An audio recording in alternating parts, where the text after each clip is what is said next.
Welcome to the Simpleton Podcast, the podcast with the very best introductions of all Catholic podcasts. I'm here, Clark and Laura are your hosts. We're here with Sister Ann Kateri, who we've known for a very long time. How are you doing, Laura and Sister Ann Kateri? We're doing well. Thanks. Good to be with you. Well, good. And you are a CFR sister. Mm-hmm. Stayed for maybe 15 years. Is that about right? 18 now. 18. Great. Yeah. And you are the superior or the servant at the house in Atlantic City? That's right. Atlantic City, New Jersey, of all places. Well, good. We have a lot of questions for you, very investigative journalism style. What do you got, Laura? Well, one of our early podcast episodes was talking about Exodus Youth Ministries, which was a ministry that was really influential on a simple house. And so that's the connection. When I was in high school, we had like a career day, and there was like, you could go listen to like, 2 or 3 of like 30 people talk.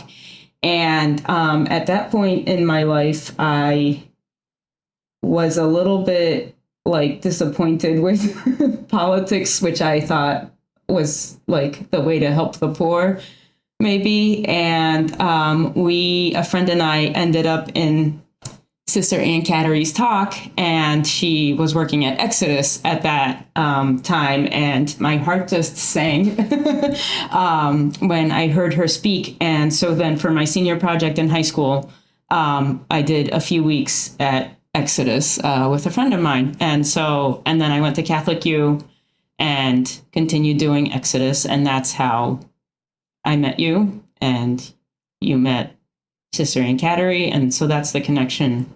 Does that sound accurate to you, Sister Ann Kateri? Sure. Wow. And I just, so touched at how God worked through all of that, and to think of what has come from that meeting many, many years ago, and to have known Laura since she was, that was maybe your junior year, your senior year? It was my senior year. Your senior year of high school.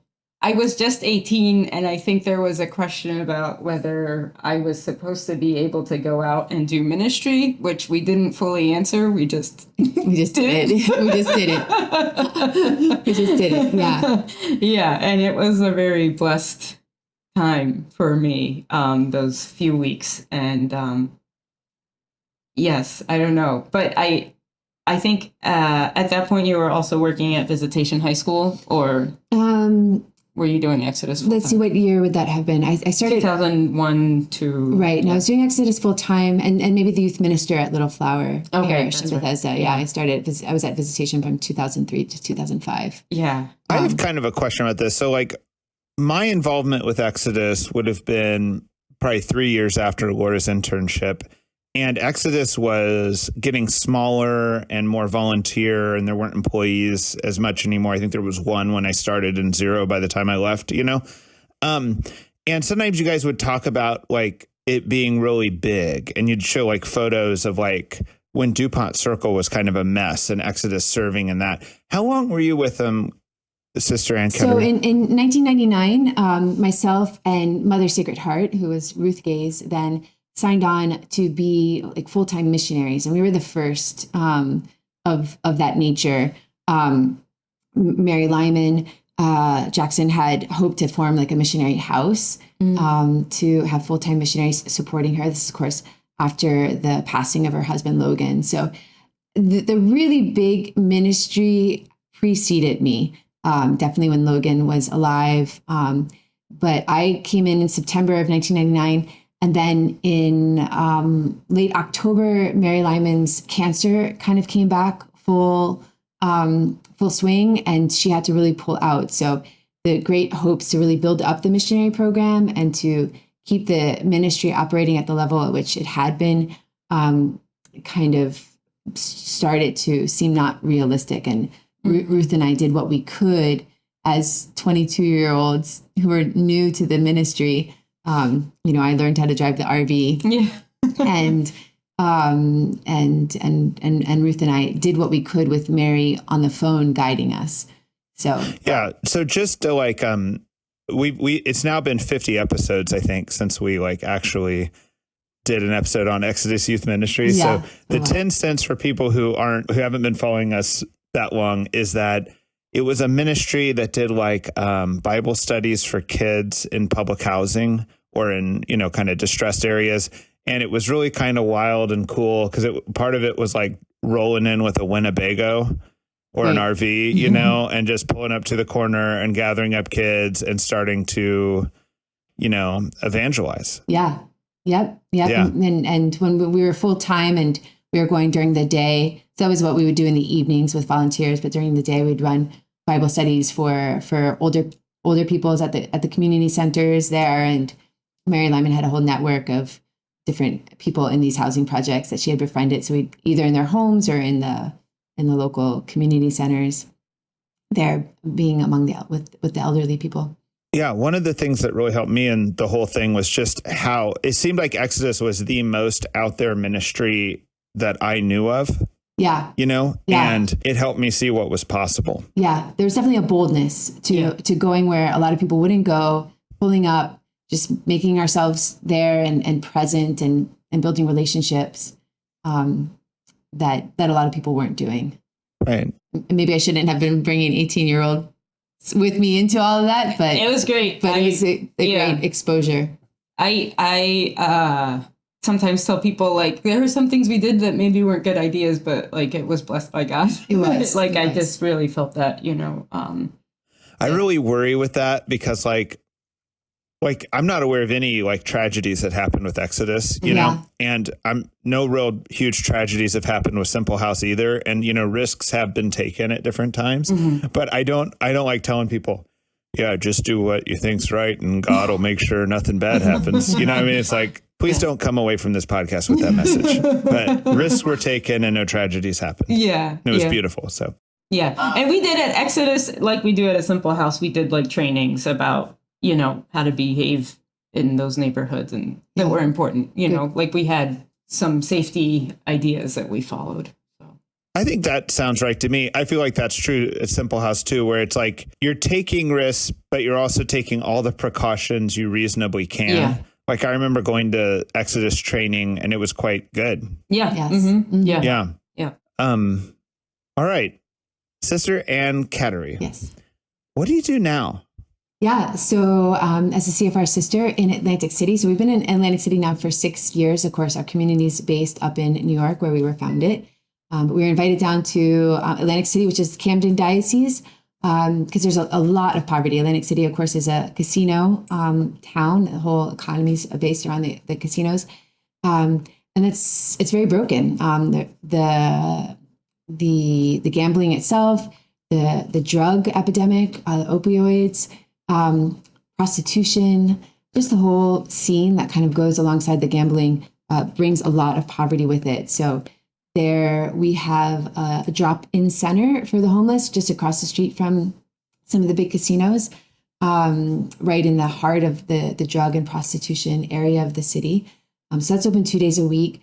Very simple breakfast, but really more than anything, a place where people can come and just have community and know that they're loved and welcomed and safe there. So that's throughout the year. And then in the winter, we have a winter homeless shelter 4 nights a week. So that started during COVID. It was a response to the need for more safe places during COVID for homeless to be sheltered during the winter. So the parish hall right next to our convent was being unused. So since then, December through March, having a 32-bed overnight shelter, men and women, which has just brought us into a whole new level of relationship with the poor, to have them with us overnight.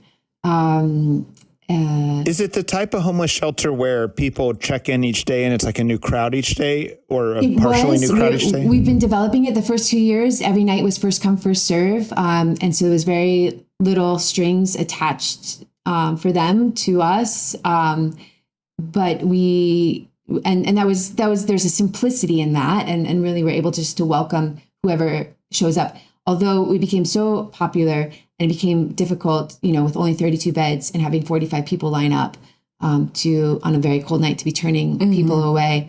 And it was stressful for them, stressful for us. So this year we we learned from the Missionaries of Charity. We went to one of their shelters and saw how their format, which was to allow guests to stay for 3 weeks at a time. And then after that, if the person is like actively working to resolve their homelessness, so they have an action plan in place, they're meeting with a social worker, we would let them stay. And we found that to be, it requires more involvement on our level to be really monitoring where they're at and who they're meeting with. But we found it very productive in terms of encouraging them to really take the steps that they need to get real help. So we're really happy with that model, and we'll keep moving forward on that. As people like cycle out, are people still lining up at your door, or are you like handing out like a ticket and being like, "Hey, you come to our shelter," or what? Yeah, no, word of mouth. So with this 3-week limit, people would get a ticket when they spent the night with us. They'd get a ticket in the morning to return that night. So 32 beds, we've got 32 tickets in the morning. We would expect that not everybody would show back up. And so we'd have an extra line of people who were trying to get in. Usually only 4 or 5, and because they would know that we weren't going to have a lot of beds available. So if 2 people didn't show up that night with their tickets, we'd be able to take from the extra line. And so there's still a little bit of heartbreak. Like you're still going to have 2 people in that line on a cold night that you have to say, sorry. Exactly. Full, right. Exactly. It wasn't a perfect system, but a lot less chaotic and difficult. It was interesting this year now, another church in the area saw our model and how we were using the parish hall. And they said, we can do this too. And so they also opened a shelter. They made theirs with even stricter requirements on the guests, having to be in county programs, and there were just more requirements. So, and they were open 7 nights a week. We were only 4 nights a week. So some of our guests, really the most helpable, the most capable of actually moving out, we're quickly going over to this other shelter, which is good. Great if they're better served there, better. It really left us with the most mentally ill. And as we're planning for this coming year, we think that and knowing that this new shelter is also going to be open, that's going to be probably our niche. Those who just don't have the capacity to keep up with all of the requirements. They feel safe with us. They feel loved. Of course, we're asking, how do we help them to really actually get off the streets? But it's, as you know, very tricky with mental illness if they're not choosing it for themselves. Do the CFR sisters work alongside the brothers? Like, is there a convent or a little house of brothers near you that's also working at the shelter, or are you guys working independently? Yeah, we're independent. We're definitely different communities, separate communities, but parallel communities. When I first joined 18 years ago, and there was only 12 CFR sisters total, we didn't have our own established apostolates. Really, at that point, only the friars had homeless shelters. They had youth groups, soup kitchens. And we were just, as sisters, supporting them and plugging into them. As we've grown and the Holy Spirit has led us to start our own ministries, now most of us day in and day out are both in New York and here in Atlantic City, where there are no friars. The closest friary to us is up in Newark, New Jersey, so 2 hours away. Mm-hmm. So we are working independently of them. Still, in much of our preaching ministry, there's such a beauty of a complementarity between the friars and sisters, that when possible, we try to do things together. Youth retreats, we try to, coordinate with the brothers to do together. But not, for me, especially in Atlantic City, not on a day-to-day basis, maybe monthly. The sisters in New York have more crossovers, more. Do you have a group of lay collaborators? Yes, very much so. We couldn't do all of our ministry without our volunteers who just help us so much. I mean, the shelter itself takes 20 volunteers a day. Wow. to run, and we wouldn't want it any other way. We definitely don't want employees. We want people who are doing this out of desire to serve Christ and the poor. And we're South Jersey in itself is historically very Catholic. and there weren't many opportunities for people to serve.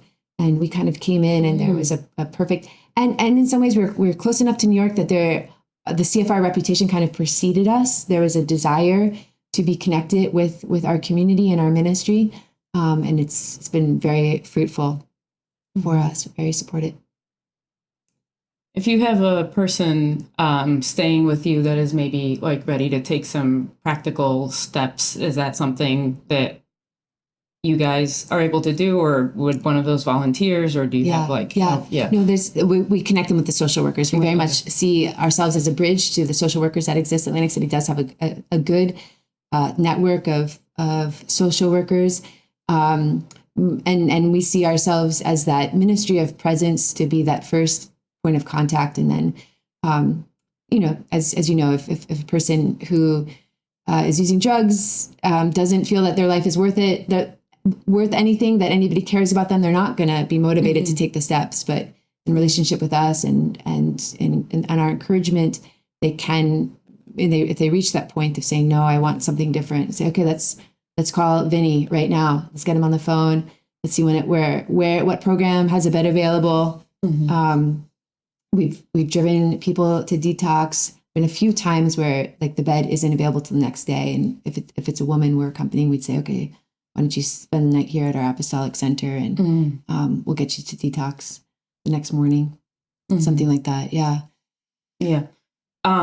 This might be obvious, but I don't remember if you said, so it's all women guests that you have in the show. No. Okay. Yeah, men and women, and in some ways the men are easier. Oh, interesting. Okay. To be a homeless woman in the dead of winter means you've probably cut all ties, and there's a reason behind that, and you might not have had a good mother relationship, and so sisters show up, and it's easy, could be a point of attention where to many of the men we are a mother figure that they long for, and they respect us quite naturally, but the women can be a handful. When we were talking about when we were starting the shelter, and some of the social workers say, just when we're like, oh no, we don't know if we can handle that. Oh, that's really interesting. And as the shelter, each night we wouldn't know exactly how many men or how many women we would have, and so we'd fill the room, men from one side, women from the other side, and then we had these portable dividing walls that we would just divide down the room. And as on nights where we'd have more women, it's like, oh boy, okay, it's gonna get interesting tonight. Yeah, but beautiful too. Beautiful too. So I don't have a good source for this, but my understanding was that either in the 20th century or possibly maybe it was around Vatican II or maybe it was earlier, that the Franciscans worldwide had splintered into so many different groups that there was this effort to like bring them back at least into three major categories, like Capuchin or TOR. I'm not even sure what the categories are, right? But is that true? But then like if that's true, then you guys are kind of like a splintering off afterwards after the great kind of conglomeration. Yeah.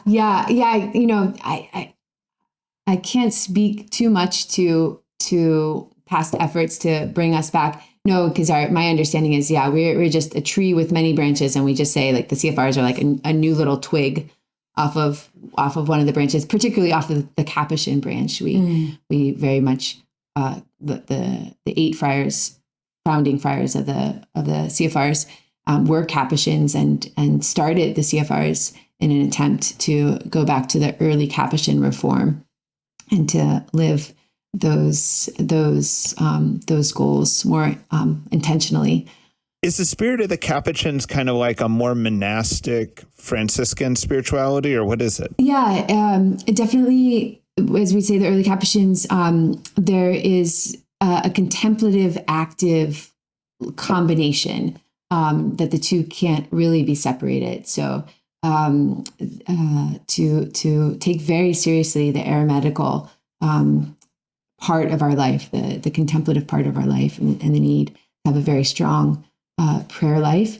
But then with that, in our apostolic, our active work, to not be tied too much to large institutions, to parishes. That's, really here in the U.S., where one of the distinctions came with many of the Capuchins who are already here being very tied to parochial work and schools, and just the burden of that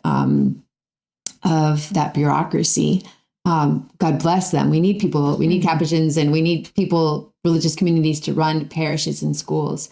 But it does not keep you free to really be among the poor and to go where the most need is, or to be as apostolic as we feel called to be. Yeah, it seems like there's something with friars, particularly Franciscans, that there's supposed to be something that you're like not bound to place the way the monks were, and that you're kind of like free of foot to be like wandering. Exactly. In a sense. Exactly. Yeah. So to, like the early monastic communities, to have a strong contemplative life and times of solitude, but to not be tied to land or institutions. And to also not need to work for your own keep, to actually be beggars. Yes, right, exactly. That emphasis on poverty is huge. Yeah. How does begging affect you? Like, do you spend time each week begging, or? Well, yeah, in one of the sisters in the house does. That's one of the things that gets delegated. We call it the quester, who will beg from our friends, our benefactors for our needs. And yeah, it takes time. It takes time. And in South Jersey, we are blessed with the over generosity of so many people. We've never wanted for anything there. Really, the hardest thing is to maintain our poverty, is to politely decline all that is being offered to us, to be able to actually live the poverty we feel called to live. In the earlier days of a simple house, we had to put into practice the sugar box. Yeah, yes. Because we would get a lot of sweet treats all the time. And it was just like people were in bad moods every day at 3:00. Yeah. But yes, to limit some of that. Yeah. Do you want to say what the sugar box is? Yeah, so the sweets that are kept in the house must be put up in a box. So that limits, and B, this is the part Clark is really into, is that it shames the person, when they get it down from the shelf. Right. This is to make it more intentional and not like you're walking through the kitchen and there's a brownie, or whatever. Right. Exactly. Yeah. We were always offering platters of brownies on our table, and it seemed like people kept giving them to us. Right. Yeah. Right. But I have a question about your sister who does the begging. So did you call her a quester or a requester? A quester. No. She's just questing. She's questing. Oh, that's cool. All right. And then a lot of people aren't going to understand her function as being different than someone who's in like development work. So how is that? I think it's probably very different. So what is it? Yeah, it's true. Well, because you're asking for very basic necessities, milk, eggs, fruit, is one difference. We try to not put too many other demands. It's not, we try to be very clear on what we want versus what we need. So you guys are saying, like, can we have 4 dozen eggs or whatever? Yeah. And that we try to discuss amongst ourselves before we call them about what we need, and really ask only for what we need. Sometimes in their kindness and the generosity, they say, okay, this is what you need. What do you want? And we say, okay, well, there's some feast day coming up. Maybe if you'd want to get us something like this, we would take it. But so that and kind of waiting for it to come in and accepting what it is. Sometimes there are miscommunications, and it's like, oh well, I guess this is what God wanted us to have, this instead of that. So yeah, a simplicity in that sense. How big is the household you're in, and how big is the total order right now? We're 5 sisters in Atlantic City. I think we're at 36 sisters total. That includes the women in postulancy as well. Women who have joined the community. In Atlantic City, we have the 5 Sisters, but then September through May, we also run a missionary program. So young women who would like to come live alongside of us, they live in our apostolic building and serve with us for 8 months. As they themselves discern what God is calling them to. It's definitely not meant to be just a stepping stone into our community, but a safe, healthy place for women to kind of pull away from the world and the kind of busyness and other responsibilities and live not our full prayer life, but a simplified version of it, and to live with the Blessed Sacrament, to live a prayer life, to live community life and service to the poor. So during the year, September through May, our team in Atlantic City kind of doubles. We'll have 4 or 5 missionaries, 5 sisters. That's part of the reason why we're able to run the shelter December through March, because we have the missionaries there with us as well. So the quester has to quest for all. The questing job intensifies. That's where I was going with this. It intensifies during those months while she is questing for the missionaries as well. Mm-hmm. Questing is like a very kind of sounds like a nerdy board game. Nerdy board game, right. Well, I was going to ask, is that like an ancient Franciscan term for that role, or is that like something that in the 90s they came up with? No. The quester. Yeah. You'll read the early Franciscans, and he was the quester for the friary. Yeah. I asked you earlier, is it true that the CFRs use no condiments? And you laughed because you get a lot of is it true that the CFRs XYZ all the time? Kneel when they eat their meals, or mm-hmm. Sleep on pins or straw. What are some of the ways, and so you said a lot of the kind of ascetic practices are personal, but maybe what are some of the ways that as a community you observe your vow of poverty? Yeah, I think maybe one of the most notable areas is with technology. Yes, I know the C.F.R. friars in particular have a great social media web presence, but we're not all, for the most part, we don't have cell phones and definitely not iPhones. And the sisters, we especially, and the main rule across all the CFR houses is not to have internet in our friaries and convents, which keeps the simplicity of life. Mm-hmm. Of course, more and more, we need to do things on the internet, mm-hmm. but for us as sisters, we don't have personal email accounts, we don't have personal cell phones. That keeps a simplicity to our life, and a poverty. It's time consuming sometimes to make phone calls instead of send quick emails, but much more personal to connect with people by phone. So that's one way.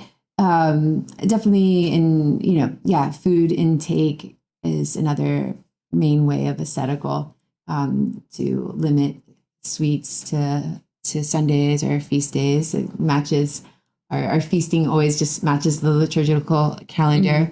Mm-hmm. And then Francis in his rule outlines for us the fasting seasons. So from All Saints Day, All Souls Day, November 2nd to Christmas is a fasting season. And then in addition to the regular Lent, Francis suggests, it's not required, suggests a fasting season starting after the baptism, after Epiphany or the baptism of the Lord, all the way to Easter.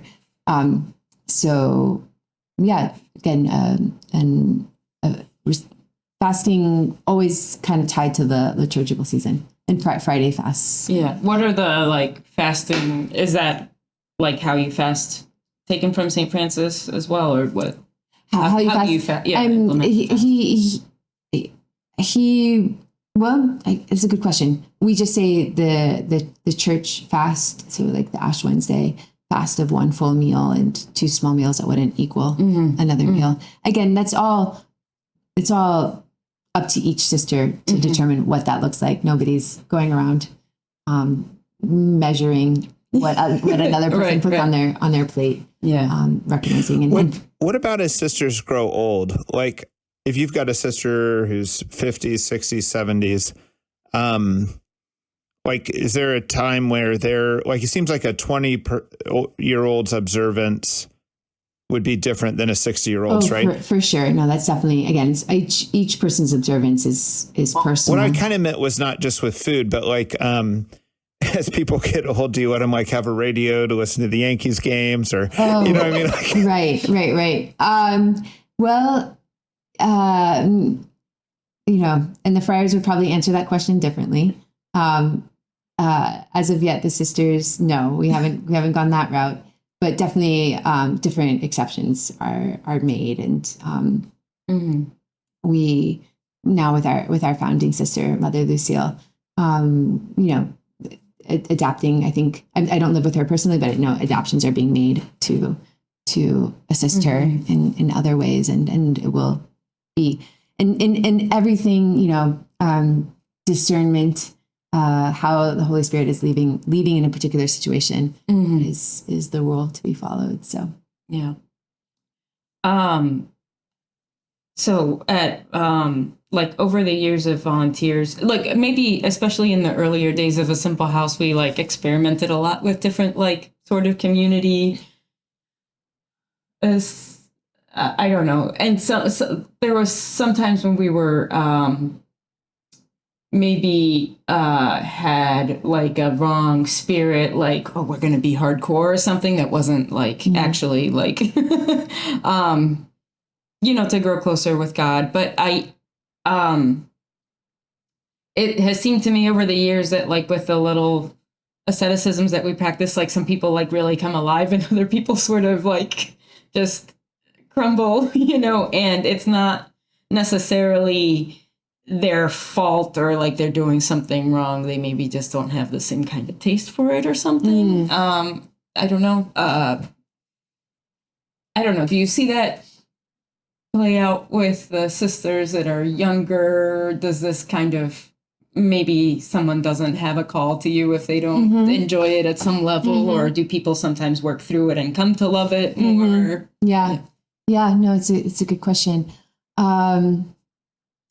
Yeah, I think in all asceticism, you know, the motivations are the key. Why are you doing it? And if it's not being done out of love for Christ, if it's only being done because it's what everybody else is doing, that's not gonna get you very far for very long. And so the need to have a correct motivation, that in doing this, I'm doing it for love of God, and it's uniting me to Him in it, and that I'm experiencing myself as closer to Him through this thing that I'm giving up for Him. So yeah, if a person can't enter into a fast or into some sort of asceticism with that motivation, they're not going to last. Yeah. And so helping them, and gosh, you know, as I say this, I know, I have to admit, I still have to grow in that too. And just always be checking what my motivations are. When the longer you are in the life, in some ways, the easier it is you're accustomed to these things. It's easier to just do it kind of out of autopilot and because it's expected of you. But to really be asking myself, you know, why am I doing this? And what is it for? Do you ever, as a servant, have to tell people to tone it down? Or? Yeah. Yes, I do. You know, people ask if they can get up earlier to be praying, and I say sure. But then during Holy Hour, I'm watching them fall asleep constantly, and it's like, okay, maybe we gotta. Or is the Lord asking you to get up earlier, or is this your own idea of how to? So I kind of have a question about this motivation idea, because like I see something in myself, and I see something different in you a little bit, that like, I know that you've kind of had a very elite education, high school, college, and you've been around wealth from before you entered the order. And I have this thing in me that like, if I go to a really nice restaurant, I like get mad. And it's not really a social justice mad, but it's like the portions are too small. This is all presentation. I want to eat tacos, and I'm like ready to run out the door to a taco stand and like and stick my nose up at people who I perceive as sticking my nose up, even if they didn't. Right. And this is like something in me. Yeah. Right. So, but I never sensed that in you, that you were like leaving essentially Georgetown or, like different places you'd been. I don't want everyone to think you grew up in Georgetown, but, you'd been around these places. Right. But to embrace voluntary poverty. Right. But it didn't feel like it had you didn't have the same issue I had. Right. Like, what's your attraction to this that made you really want to do it? And yeah, it's true that having been, well, at least as a young adult, in a very privileged setting. I mean, I think my early years, growing up as the oldest of 12 children, and particularly being born my father's first year of medical school, my early years saw a lot of scarcity in a lot of ways, and so. Yeah, definitely as a young adult, being surrounded by it, I was definitely not too attracted to wealth, or and I think that came from a recognition that even though I didn't enter until I was 27, 28, that there had been a call there from the Lord to live for Him since a young age, and for many years I buried that and kind of ran away from it, but it was there.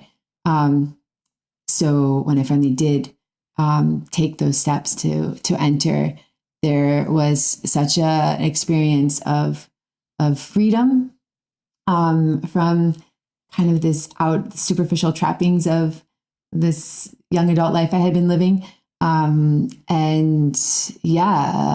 That this is coming into who I was meant to be, and to find the CFR communities, to find the Franciscan charism. It was like, this is what my heart was made for, and it was such a freeing experience. Yeah. I still had to go through. I'll never forget when we first entered and going on a road trip with the sisters, and we stopped at a rest stop on I-95, and we went in just to use the bathroom, and we didn't buy anything. We didn't buy any coffee. We didn't get any snack. We didn't. And there was part of me that was like, wait, but like, I want something. Like, like we just stopped at a rest stop just to use the bathroom, like, and to refill our water bottles, but nothing else. Like, but then after that, I was like, wow, that is so freeing. It's so freeing because when I drive with my family now, and God bless them, we stop at a rest stop, and they're like, well, let's get something. You need something to drink. I'm like, actually, no, I don't. Mm-hmm. I don't need something. Silly example, but. Well, let me ask, this is another motivation question. Once again, I think you might see it as like someone who's been in the order for a while, but maybe it doesn't describe you yourself. But like, I read a history of the Middle Ages that was out by Oxford Press. And one of the things it talked about was that there was this penitential movement, and it would have happened right before Francis. And it would have been like people like doing these hardcore penances outside cities. And I remember the line that I love the author used is it said that it was not like uncommon to go to confession and have them say, for the next 6 months, you'll live in a tent outside the city gate and, beg or something like this. Right. And then the author said, it's not amazing that these penances were assigned. It's amazing that these penances were done. Yeah. Right. Yeah. And which I don't think of that as a positive thing necessarily, but just like that scene was happening. And then when Francis hits, he goes from like being the only Franciscan to 10,000 in his lifetime. Right. And she was kind of like the author was kind of creating this like story that like, that's kind of why it exploded. Right. Do you today, because I feel like I might have seen this at Simple House before, meet people who just feel like they have to work out this penance and that's their motivation for wanting to become a CFR, because you guys are kind of the most probably the most hardcore thing they know of, or to join, to work that out. Like, and when you see that, if you see that, is that someone you think you have to like not let in the order, or is that a great member of the order, or yeah, what? No. When we see that, that fervor for hardcoreness and penance, yeah, it's, it comes to the question of motivation. You have to delicately start getting at where is this coming from them, and is it coming from some misconception, almost like a Jansenism that our bodies are inherently bad and evil, and we need to be as suppressed in our desires, or are they acting out of some sort of guilt or shame for past sin? It's so common now for people who've had past sexual sins, to have felt a deep level of shame or guilt, and then to be acting now kind of like swinging the other way, and this intense penitential, and so asking and gently helping them to maybe look at what's behind that, because that's not that in itself is not a healthy motivation, a desire for it. We have to recognize that there are people, and the more I learn about Father Aloysius Schwartz, right, from DC. Are you guys familiar with him? No, is venerable now. Venerable Aloysius Schwartz. He started the Children of Sisters of Mary in Korea. He went to Korea to be a missionary. Anyway, he was almost kicked out of seminary, almost not ordained, right? Because he was so intense in his penances. But that's the difference in that. He's like, God is calling him to that. And many of the saints that we hear of the penances that they undertook, when we say, to be inspired by them, but maybe don't imitate them, it's because it has to be led by the Holy Spirit if intense penances are going to be taken on. Yeah, I think that was one question I had, was like, it's like you want people to be going for it in the religious life, but like, how do you keep it from getting weird? Like, how do you keep it healthy? Because it's what you're doing is abnormal, but like it should be making all the sisters like healthier, more themselves. Exactly. Yeah. Healthier, flourishing, happier, healthier. To say it's what we're doing is not natural. It should be supernatural, not abnormal. Right. Yeah. Yeah. Do you guys read The Little Flowers of St. Francis as spiritual reading? Good question. No. Okay, good. That's a good book if anyone's interested. Right.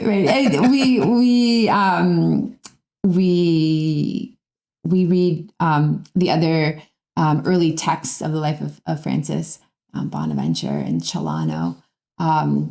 We have a familiarity with the stories of the Little Flowers, but it's not part of ever our assigned reading. Yeah, there was a scene in there when Brother Juniper, who has all the best stories, are about Brother Juniper, and he somehow ends up stripping naked. I don't want to tell the whole story, but when he strips naked as like part of this like being obedient in this weird way, they go, and the brothers realized that they were to be edified by this, but not to imitate this. Yeah, exactly. Okay. I have this memory of you saying this story many, many years ago. And so my memory could be totally wrong. I have this memory of you coming back from visiting the CFRs and you saying that I knew I had a vocation when the sisters were sitting around singing, Sitting on a Dock by the Bay. Yes, that's right. Is that real? Yeah, no, that's right. That's right. I had been visiting the sisters for a couple of times already. And yeah, we were at a Thanksgiving celebration. So the Wednesday, the day before Thanksgiving, we were with all the friars. They were running 2 homeless shelters in the Bronx, and we had a beautiful prayer service. And then we went downstairs and had a incredible Thanksgiving meal. And I just remember looking around, and it was the very wealthy, benefactors, the volunteers, the friars and sisters, and then the homeless. And one of the homeless guys got up to sing, sitting on the dock of the bay, Otis Redding. And yeah, there was something in that moment. I just felt so at home. I just felt like, you know what? I looked around at the sisters and the friars, and like, these women could be my sisters for the rest of my life. These men could be my brothers.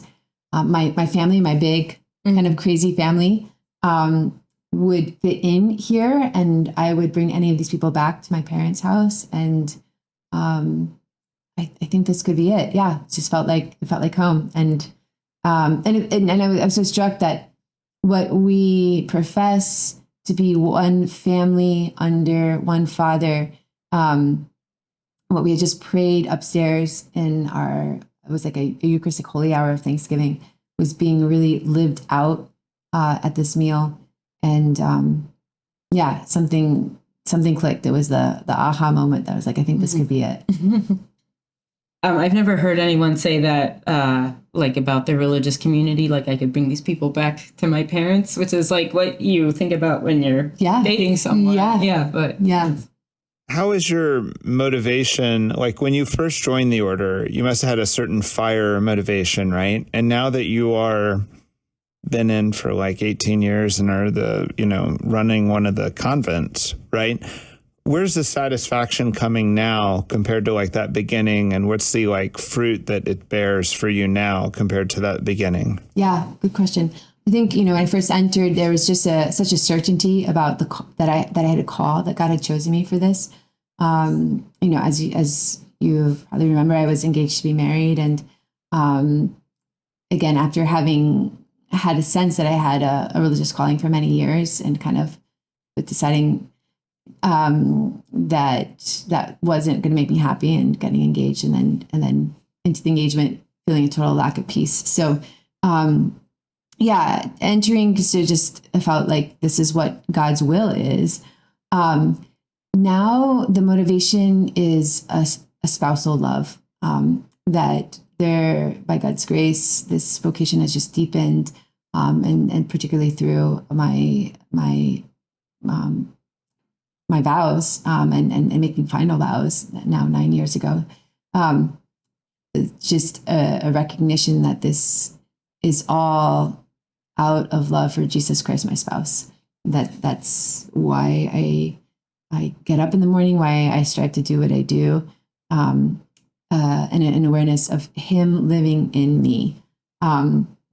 That I am trying not to do any of this on my own, but that my union with the triune God in my soul, to be His instrument in the world. So, and I think I when I entered, I could have said that on one level in my head, but I think I know it just now so much more deeply.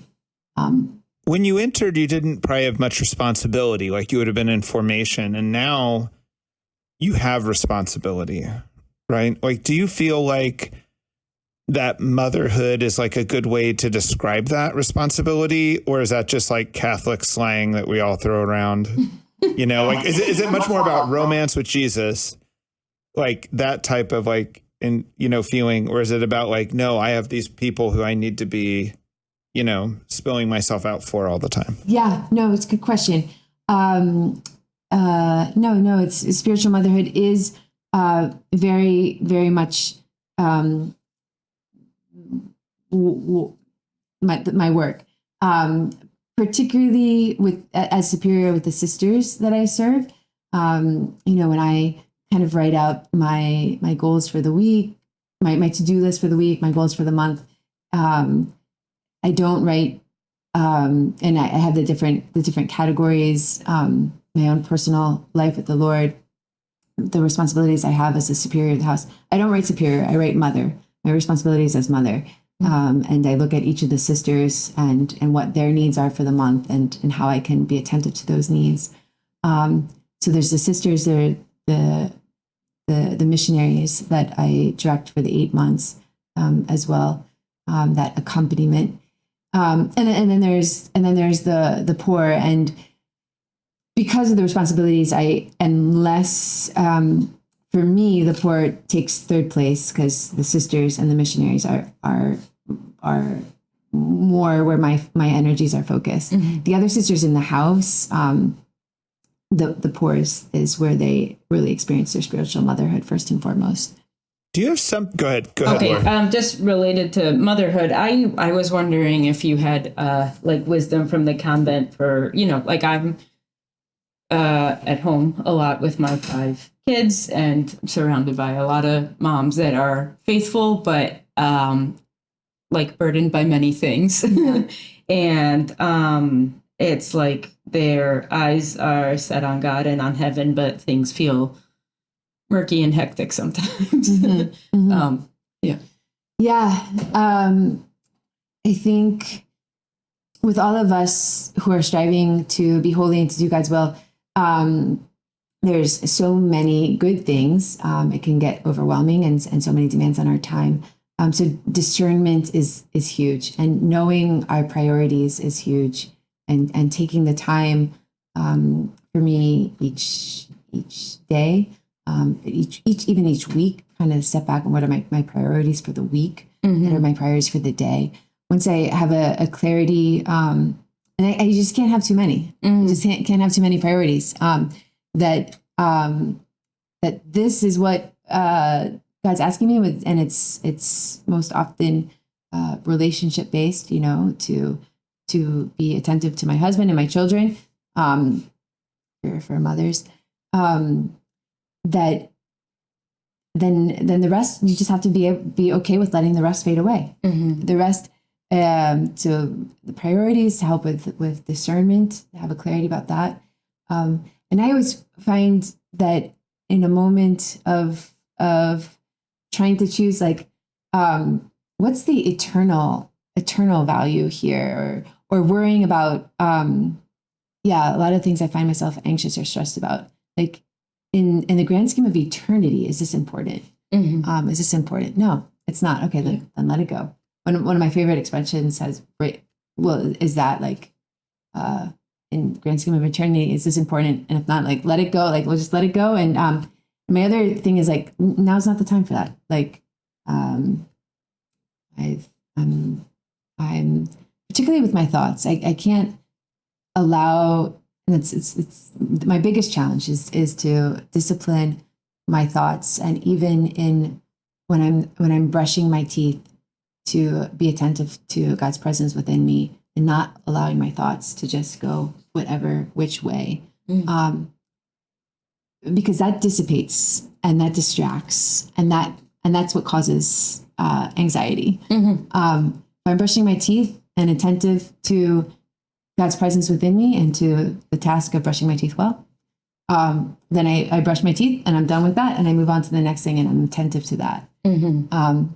So discernment, prioritizing, and for me now, the big, and I think for most of us, it's not letting our minds run to every which way, mm-hmm.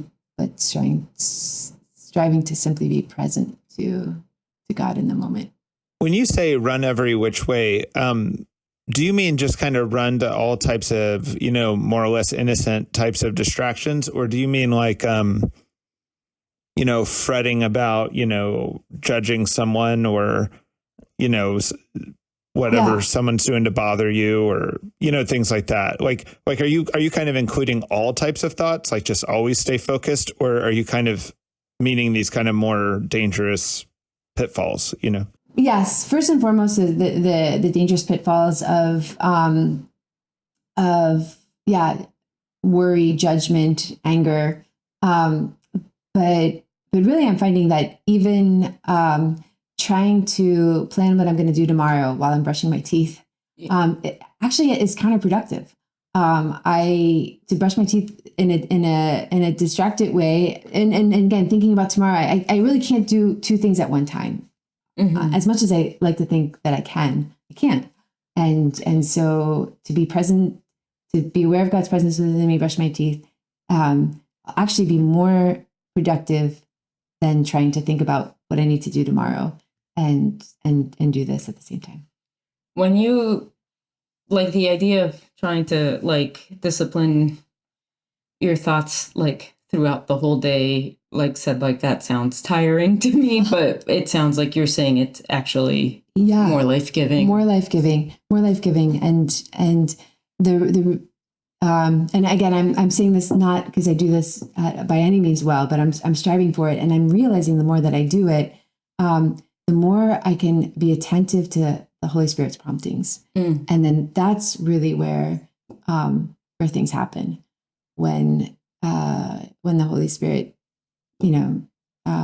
prompts me to do something that I really hadn't even been thinking of. But if I'm constantly trying to micromanage every second of my day and of the next day, and I can't be attentive to those promptings. So something we do at Simple House, I'm going to ask this because I'm wondering if there's a parallel in your life that like we want everyone to have a spiritual director, but then also once a month we like kind of have coffee or have a sit down with everyone one-on-one. Like Laura does it with some people in DC, and I do it also. And that's been very positive. Yes. Right. Do you guys have something like that where like the sisters sit down with you or you sit down with someone like once a month, or how's that work? Yeah, exactly. Yeah. I speak with my, with the community superior, Mother Claire, once a month. Of course, yes, each sister has a spiritual director that they're meeting with once a month as well. But I speak with the community superior, Mother Claire, once a month to make sure that what we're doing at the convent is really in keeping with what the whole community is doing.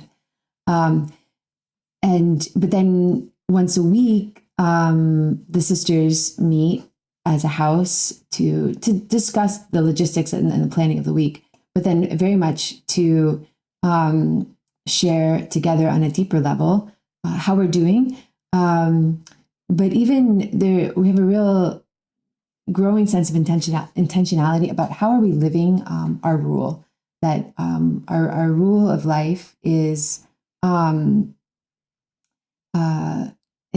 what we've promised to live. It's what binds us together. It's what makes us CFR sisters.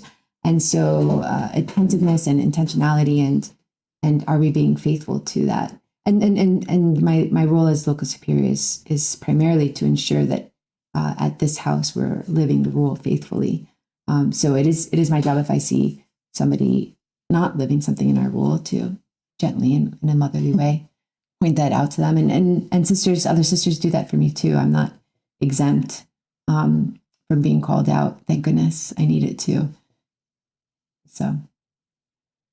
Are there any like funny or interesting like community killers that like you want people to avoid? Community killers. Like or just I mean taking on too much, and that's not funny or interesting. It's just the obvious, right? Taking on too much, getting spread too thin. I think it's like the number one thing. Number one. Yeah. That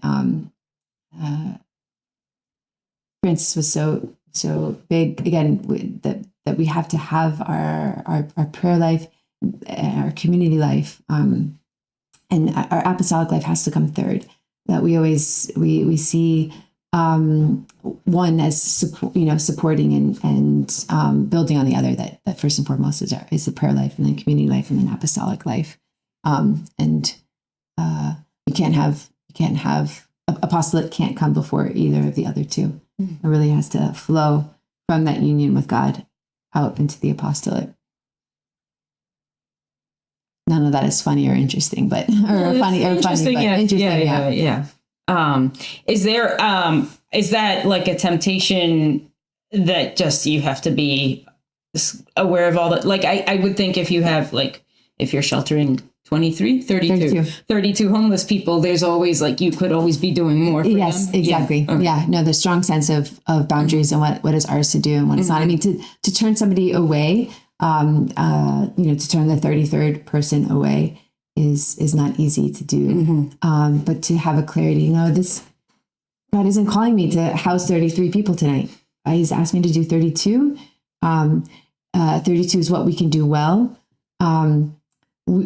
Most nights, the sisters are not the ones to stay overnight. We have 3 overnight volunteers each night. And so it's not fair for me to take on a 33rd person when I'm not going to be the one staying overnight. So to be able to have that clarity.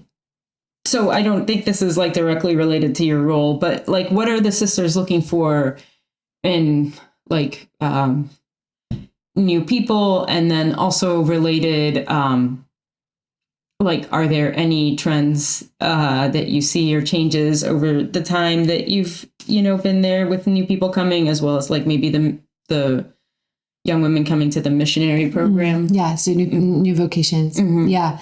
Definitely. The past years, there's a real need for young women to kind of detox from our culture, from the all the social media in particular, to know how to, in a healthy way, relate and communicate, and all those skills. We're seeing less and less formation and basic human relationships and human skills, and a lot more of that needs to be taught now. There's always a good amount of healing that needs to happen, and a lot of it just has to do with the prevalence of sexual promiscuity at early ages now. That for somebody to be able to come and to be able to live chastity for the rest of their life, need to have been able to heal from that. And from that, from broken family relationships, to be able to make a lifelong commitment of giving yourself. You need to really fully possess yourself, and to know yourself, and to know yourself as loved.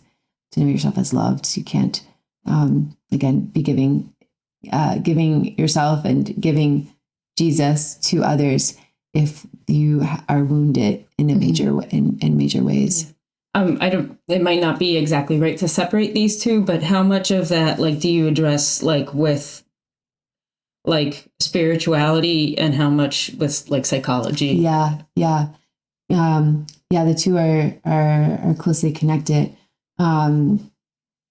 We really recommend for women who are coming to us to have done both, spiritual healing through something like Unbound or Dr. Bob Schutt's Be Healed, the healing of the whole person.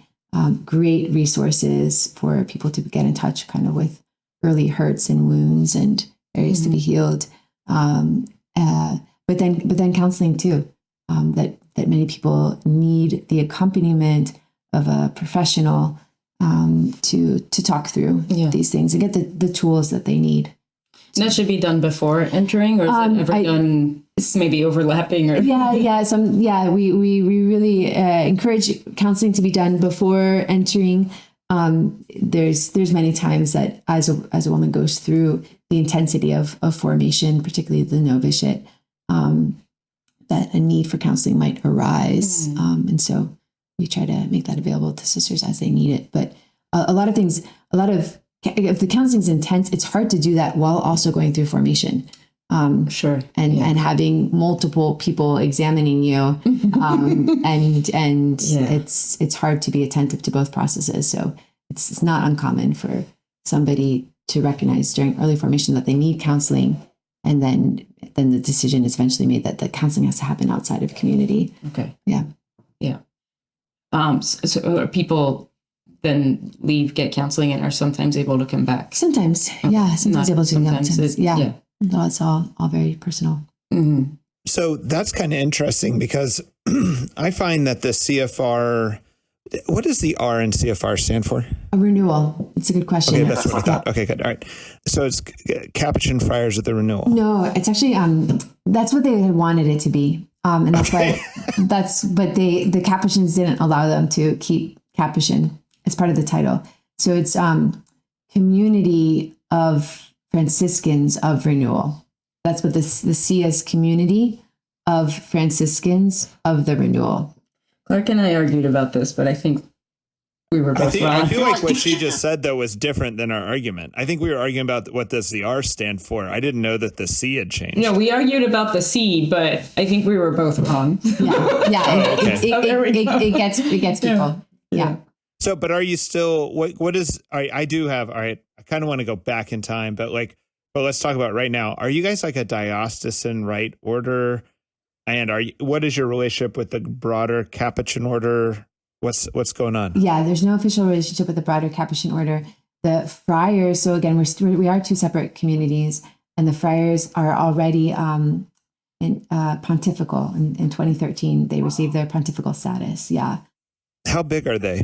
They are maybe 100 in the 140s or something like that. Sisters were much smaller, again, 36. We are still just a public association of the faithful. I think it's usually 42 sisters needed in vows before you could be considered for diocesan. And even though Cardinal Dolan, as our diocesan ordinary who kind of oversees us still at this point, is very encouraging to us, that's just a requirement that has to be probably fulfilled first. So we do very much hope, the sisters hope to be diocesan in the coming years, but we're not there yet.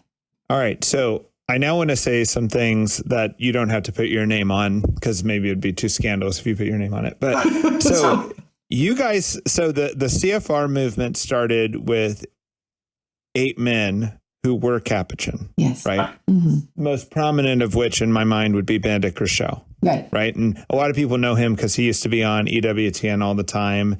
He wears a gray robe like you and does like usually church history, it seems like. Yeah. You know, and he's also, what's interesting when you were talking about counseling and psychology is he is basically an Ivy League psychologist. Right. Am I right? Like very well-trained psychologist and still had that profession even once he was a religious, like a psychologist for priests and religious maybe. Yes. Mm-hmm. Right. Yes, exactly. So your guys' order is interesting to me because there was, particularly in the 90s, maybe less so now, but this thing's always relevant, but it was like even more relevant in the 90s, that there needed to be some increased spirituality. There needed to be an increased emphasis on poverty. There needed to be a renewal, you know? And instead of just going all spiritual and acting like the psychology didn't matter, you actually were founded by a psychologist. Right. Right. So you were both very much increased spiritual, but not leaving the psychology off the table. Yep. Yeah, no, I think it's true. And there's this other thing that happened that the men's order kind of takes off and they have Benedict Rochelle on TV all the time, right? But even in the early days, there was like, I'm saying this for you to correct because I don't know that my history is right, but there was like, I don't know if you call it a schism or people who were saying, hey, no, we want to do the reform in a different way. Like maybe the friars of the primitive observance. And then I even think they had a splinter group off that, you know? And I remember when I visited the CFRs about 25 years ago now and just spent 3 days with them, I'm a very critical person and I couldn't find anything to critique. Like I knew it wasn't for me, but I wasn't like I didn't have any critique, you know? And then when I heard that people had split off from them over like, I was told it was over refrigeration, which I don't know if that's true. I think it was one of them. I was like, those guys are jerks. Like this is hard enough. I won't put my name to that statement for sure. I know. I'm not asking you to, but like, I was like, you can't split over refrigeration. But anyway, is that also why the sisters, in a sense, have not tracked with the brothers as far as growth and things like that because of these splinters that happened? And no, I think it's partly because the men started with 8 finally professed friars who are already well known and well established, already in active ministry in many areas. the women started a year later with six women who were all lay women who were interested in starting something like the Friars. So when they began, when they received permission from Cardinal O'Connor to start by just living in community under the guidance of Father Andrew Apostoli, one of the original 8 CFR friars, he too really felt the need for a complementary women's group. And Father Benedict, as they discussed it, Father Benedict said, "You know what, Andrew, you have more experience with women, guiding women religious. Why don't you spearhead this?" So Father Andrew became our founder. But the women needed to first be formed as religious women. So they brought in 2 Franciscan sisters from another community to help guide them. And so it was a much slower process. And then, yes, in the splintering that happened in 1994, 5 of those original 6 left, leaving just Mother Lucille, who we really look to as our founding sister, then to stay the course, and kind of CFR Sisters community, although we started in 1988, really then not until the mid to late 90s was starting to gain some traction and to start growing. So slower reach, and then I think just as a community of women, we're never going to be as large or as public as the Friars. We don't think we don't really feel called to that.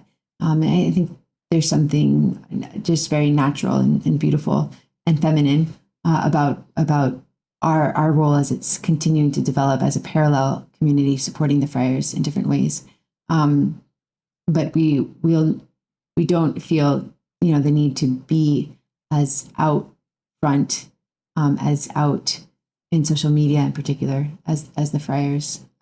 So, do you have a sense of what you feel like the broader mission of your order is, or the niche you feel you're serving within the church? Meaning, like, do you see that this movement, this order that you're in, should grow quite a bit to fill some need, or that just what you're doing is exactly what you should be doing? Or I don't even know how to ask this question correctly, but do you have like some vision or some idea of like what you do within the church and why it's different, why it's particular, what the future of it is?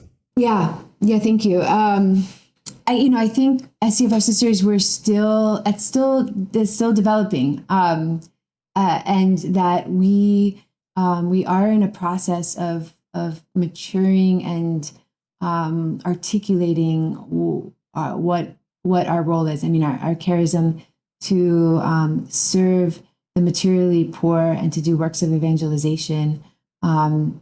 There's definitely a need for both of those things very much in the church. And we have, it's particularly our works of evangelization we've come to see are very much Eucharistic based and leading people into an encounter with Jesus in the Eucharist. Very much our youth ministry, our preaching ministry, very much has that focus and is very needed. And the Lord has been using us, I think, in a particular way in that realm. In our homeless ministry, our ministry with the poor, this motherly ministry of presence and accompaniment is just so needed. And I think, as people become, more and more estranged from each other with social media and all these other isolating behaviors, that people are the need to just be real people doing real things, and being just with people as spiritual mothers is more and more needed. So beyond that, I think it's still kind of developing as we grow, and we just went through a process of rewriting our constitutions, which was very our rule of life, and that was very formative for us. And I think now it's a matter of like really knowing our rule and living it well, and bringing it to life. So I wonder how I would answer that question in 5 years. Right. That's actually where I almost wanted to say was I would like, I don't know how long our project will go on. Hopefully the Simpleton Podcast is here to stay. But like, if it does go on, I would like to have you back on at some point, you know? Yeah. I don't want to go down this road on this interview, but like, how relevant is it to ask you questions like, so what'd you think of Trump getting elected? No, or I don't know, unless you want to answer that. But I don't want to ask you that now, but I'm almost like, are you so sheltered from the news that like weird curveballs that are happening in our society, you're like, we're just loving the poor over here and praying, you know what I mean? No comment. Or is it like, oh no, we thought about that. We talk about that when we're hanging out as sisters, you know? Yeah. It's a mix of both. We aren't talking about it too much. We aren't too exposed to the news. It's true. We don't feel like that's our role. We need to be aware of what's happening. We need to, but yeah, we don't get too distracted too involved. Right now I have this impression that you guys pray a lot, you serve the poor, you live in an intense community. But like, is someone like reading Tolkien and getting in arguments at the community table? Like, you know what I mean? Like what is the recreational or like, what's the wild things? Yeah. The wild things. Yeah. I mean, walking outside your door and finding somebody overdosing from drugs is usually like what the wild things are. Okay, that's very much on mission though. Yeah, that's so true. Just staying focused. Yeah. Some people, some sisters read Tolkien. Are we getting in arguments about it? No. I'm not a Tolkien reader myself. I would love to be. I would love to have the time for it to be it. Am I asking the sisters who are Tolkien readers, wow, tell me about that. Yeah, what did you read? Like, explain this from Lord of the Rings for me, and hearing about it. Do you have like an active chess club or a crossword puzzles or? No. Sometimes there's a jigsaw puzzle going. Not in my house per se. I mean, there's one somebody started while I was away. In the basement. They haven't picked it up again. And that's fine if they wanted to do puzzles. But no, if we have some time on Sundays, going for hikes is a go-to. We live just 2 blocks from the ocean, so going out to the ocean is always nice. Going for a walk on the beach. You don't swim, or do you swim? No. Yeah. Not in public. Yeah. Would fishing be? Fishing, I know Simple House is. We do. You guys do a lot of fishing, right? In the past, we have. I think we're short. Clark now wants to visit you and try out ocean fishing. Ocean fishing. That's my goal this summer is to do ocean fishing. But like, yeah. So I'm just so hikes are kind of the best example I think so far. That's like recreation. Hikes, yeah. During the missionary year, we have the Catholic school gym reserved Saturday nights for gym nights to play any range of different sports or made up games, or I don't know, run around. Okay. Yeah. Music, listening to Father Isaiah. You know Brother Isaiah's music? No? Oh gosh. Should we Yeah. Is he a CFR? Yeah. Mm-hmm. Father Isaiah, Father Tanzi. What, is he the rapper? I thought there was a CFR rapper. Oh, Father Stan. Okay, different guy. Yeah. Look, we have and another one. Yeah. And a third one is coming. Yeah. All right, for those of you just listening, yeah, Laura and Sister Ann Kateri are holding up children's books. Very beautiful children's books. And this one is called The Unsolvable Problem. And so in the past, Sister Ann Kateri has told me like some awesome stories of God providing for the order. I remember a story that was like, one of the sisters said something like, "Oh, it would be nice if we had some beer for this like event," and God provided The beer. Yeah.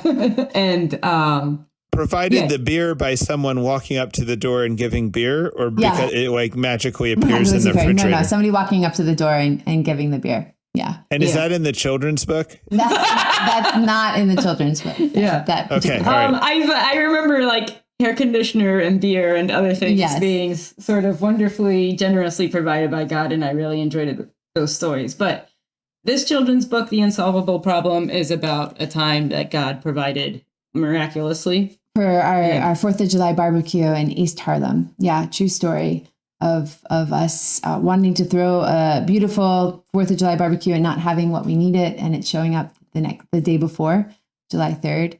But The Unsolvable Problem does a great job of just exposing kids to religious life, to who we are and what we do, and that we live in a convent and how we pray. And Mother Claire's mission is really to help Catholic children know that religious sisters still exist and what do they do, and a little insight into their life. Since so few Catholic children grow up actually really knowing any sisters, that they won't know that it's a possible life vocation if they don't know it exists. So The Unsolvable Problem was the first in Mother Claire's series. The series is called The Little Convent in the Big City. And you can find it at the littleconvent.com website. And The Unsolvable Problem was just animated and can be found now as an 18-minute cartoon. And it was so well done. So that can be found. And then her second story, The Light in You, kind of a Christmas story of a home visit to a blind man in New York that we were in a relationship with for many years. And he ended up coming with us to Christmas Eve, midnight mass. Very, very beautiful. And her third story, I think, is going to be called The Biggest Family Ever, and tells of Sister Mary Andy. So Sister Mary Andy is our protagonist in all these stories. Sister Mary Andy's final vows, what the final vows were like, the poor that came to it, her own family came to it, and kind of teaches again a bit more without being explicitly trying to teach young children about vows and chastity, through Sister Mary Annie's story and circumstances, kind of explaining that a bit. So, yeah, highly recommend it to families like both of yours. Great. I feel like we just barely even got the tip of the iceberg, but it's been already a longer. Do you have any final thoughts about anything you want to share? Just, people are interested. Our website, Franciscan Sisters, CFR.com. A great place to see what we're up to, watch some of our YouTube videos. We can more put info, the links. We'll put the links there. There. That's it. Pray for us. Thank you, Sister Ann Kateri, for coming on the Simpleton Podcast. It's an honor. Thank you, Laura. And you've been listening to the Simpleton Podcast. Please like, subscribe, and share. All right. Talk to you guys later.